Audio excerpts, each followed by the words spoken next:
Muitas vezes, olhamos para as tradições e regras do mundo como se fossem estruturas divinas, pilares inabaláveis construídos por uma inteligência superior. Mas e se descobríssemos que a fundação do sagrado não passa de um crime esquecido? O episódio 8 de Fiona e Cake começa exatamente assim, destrinchando o passado dos magos verdes da floresta. E o que encontramos não são seres de origem divina ou sabedoria ancestral, mas simples ladrões, traiçoeiros, covardes e puramente humanos. A história nos mostra que, seja por sorte ou por um plano que ainda não compreendemos totalmente, esses 3 bandidos foram guiados pelo enigmático espírito da floresta até o habitat do servo etéreo. Esta criatura, o verdadeiro coração da floresta, é a fonte pura da magia. Uma entidade divina, livre e inocente que apenas com sua presença permite que meros ladrões se tornem magos com poderes inimagináveis. Mas havia uma regra clara. Uma limitação física. Os poderes só existiam na proximidade do servo. Bastava ficar perto e você seria um mago poderoso. Eles o nomearam de Coração da Floresta e construíram sua identidade em torno dele. Mas, como tudo que é livre, um dia o servo desapareceu. E no momento em que ele partiu, a magia se foi. Aqueles homens, que já haviam estruturado todo o seu ego e poder nessa fonte externa, voltaram a ser apenas ladrões desesperados. Eles partiram em busca do servo novamente. E ao encontrá-lo, o que decidiram fazer? Agiram de acordo com sua essência real. Eles não pediram, não reverenciaram. Eles sequestraram o servo. Eles o aprisionaram para garantir que ele nunca mais pudesse fugir. Ali, naquele ato de violência, nasceu a fundação da Ordem dos Magos Verdes, um segredo sujo, uma prisão disfarçada de santuário, construída com a essência roubada da natureza. É uma história simples, mas carrega significados profundos sobre perspectiva e sobre as fundações da nossa sociedade. É curioso analisar que em episódios anteriores, quando a maga caçadora decidiu ir contra as regras dos seus ancestrais, parecia que ela estava desafiando a própria ordem natural, lutando contra leis cósmicas e divinas. Sentíamos o peso da transgressão dela. Porém, agora sabemos a verdade. As regras estabelecidas para ela não eram nada disso. Eram regras mundanas, egoístas, criadas para manter um sequestro milenar. Como os rastros do crime original foram apagados pelo tempo, aquilo que era apenas ganância humana passou a ser visto como vontade do universo. Uma regra imutável decidida por deuses. Este é um dos melhores exemplos do dilema que tento trazer para vocês aqui no canal. A difícil distinção entre o que é realmente imutável, real e puro, e o que é apenas uma construção social que aceitamos como destino. Muitas vezes, somos ensinados a aceitar a regra do universo de forma estoica, a não lutar contra a maré.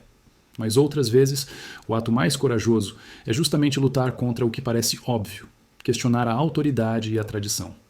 É complexo entender quais são as matrizes reais do que é controlável ou não. Por isso, trago reflexões que podem soar contraditórias.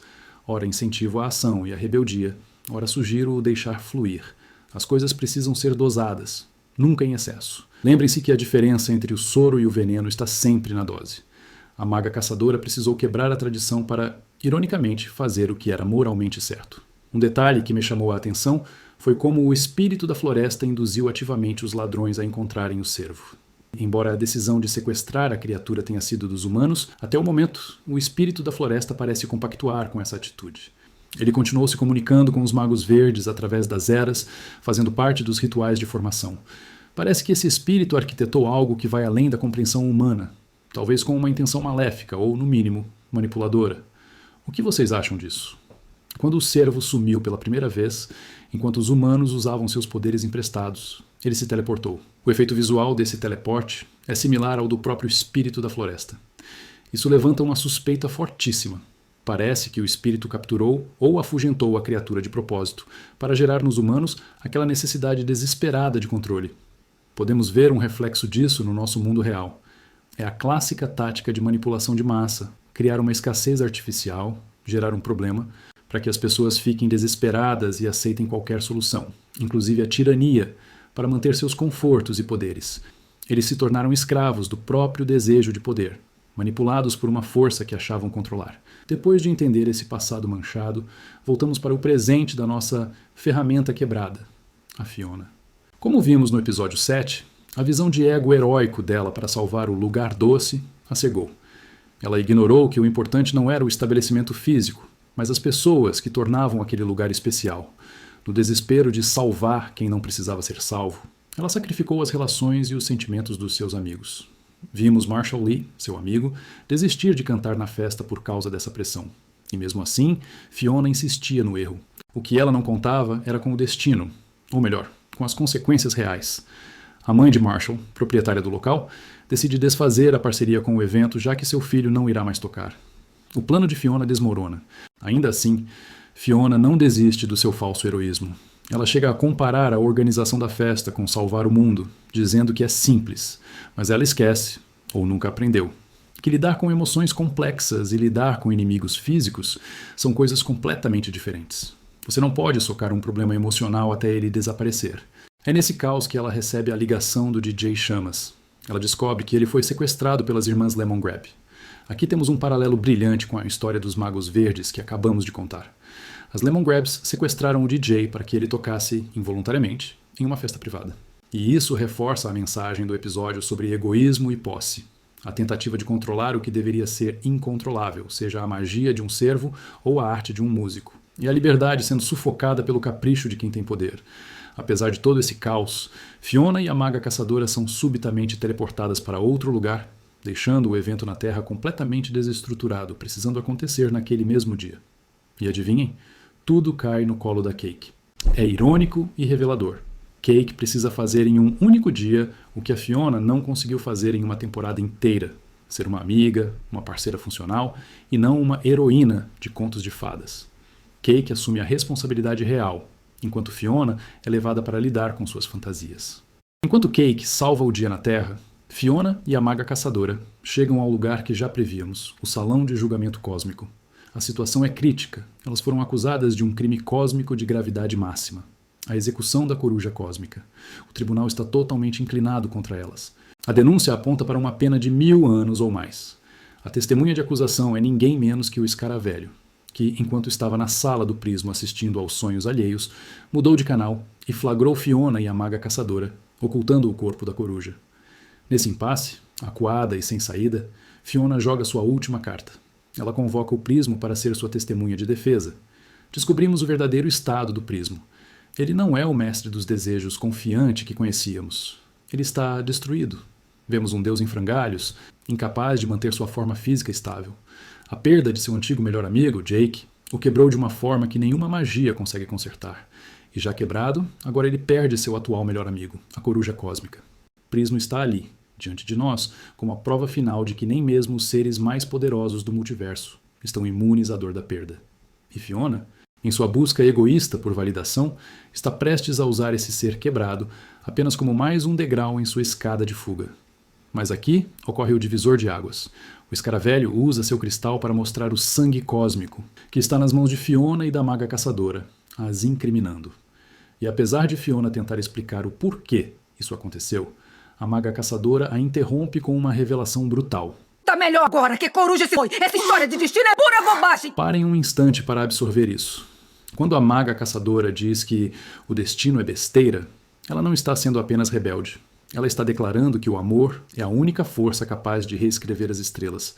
Se o destino dizia que Finn deveria morrer ou sofrer, então ela rejeita o destino inteiro. Muitas vezes, aceitamos o sofrimento como algo escrito, quando, na verdade, temos o poder de lutar contra ele, mesmo que isso custe nossa liberdade. Ela preferiu ser condenada sendo fiel ao seu amor, do que ser livre vivendo em um mundo onde o destino matou quem ela amava. No entanto, o amor não salva você da burocracia cósmica. A Maga Caçadora não pensa, ela apenas age e tenta fugir. Mas onde elas estão é, literalmente, o cosmo. A matéria e a lógica são controláveis por essas entidades superiores, e o impulso dela de quebrar as regras não é páreo para um sistema onipotente. Fiona tenta se safar, interrogando o Escaravelho. Ela argumenta que ele viu a ocultação do cadáver, mas não o assassinato. Ela sugere que a coruja poderia tê-las atacado. Mas quando nada funciona, Fiona decide descer o nível. Foi o Finn quem matou! Quero saber de vocês nos comentários o que vocês acharam dessa acusação. Eu achei de uma covardia extrema. Jogar a culpa no Finn, que está inconsciente, sofrendo e esquecendo tudo o que aconteceu em seus sonhos, é cruel. Mas Fiona menciona que, por algum motivo, sentiu que isso seria o certo a se fazer. Será intuição de sobrevivência ou apenas o caminho mais fácil? A Maga Caçadora, é claro, não concorda. Ela deixa claro que estava disposta a sofrer as consequências de suas escolhas pelo amor, sem jogar o fardo nas costas de ninguém. Muito menos nas costas do Finn, o próprio objeto desse amor. Mas essa acusação da Fiona gera tanto caos e discussão no salão de julgamento que acaba prorrogando a sentença. Por ora, o plano desesperado e moralmente duvidoso da Fiona funcionou. Elas são enviadas de volta para a Terra. Lembram que a Fiona havia deixado a Cake sozinha para salvar a festa? Então, na mente da Fiona, sem ela, nada aconteceria. Seu ego a alimentou com a percepção de que ela é a peça-chave de tudo. Ao chegar na festa e ver a Cake cansada, ela acha que chegou para salvar o show que, novamente, não precisava de salvação. Quando ela abre a cortina, o que ela observa não é um desastre. É o fim de um evento de sucesso. Um sucesso construído não por um líder ou herói solitário, mas pela união de amigos que queriam o bem um do outro. A Cake não apenas uniu todos que a Fiona separou, mas deu para cada um a sua devida importância. O Marshall, que havia desistido da festa porque não encontrava mais sentido nas noites dos meninos, distorcidas pelas mãos da Fiona e de sua mãe, agora canta pelas pessoas que eram importantes para ele. Ele canta para a sorveteira que o tratou com mais amor do que sua própria mãe narcisista. Sua música tinha sentimento, e esse sentimento despertou o calor da paixão do DJ Chamas que, mesmo exausto após o sequestro das irmãs Lemongrab, se animou para tocar. Todos, os esquilos, o rapper, o Ellis, apesar de suas imperfeições, contribuíram. São imperfeições que, aos olhos controladores da Fiona, não funcionariam, mas funcionaram, e a Fiona não aprende nada com isso. Ela apenas questiona. Fizeram a noite dos meninos sem minha presença? Mesmo com a Cake se sacrificando, mesmo com todos se esforçando, a única coisa que importa para ela é a sua ausência no palco. Mas o pior, meus amigos, ainda estava para acontecer.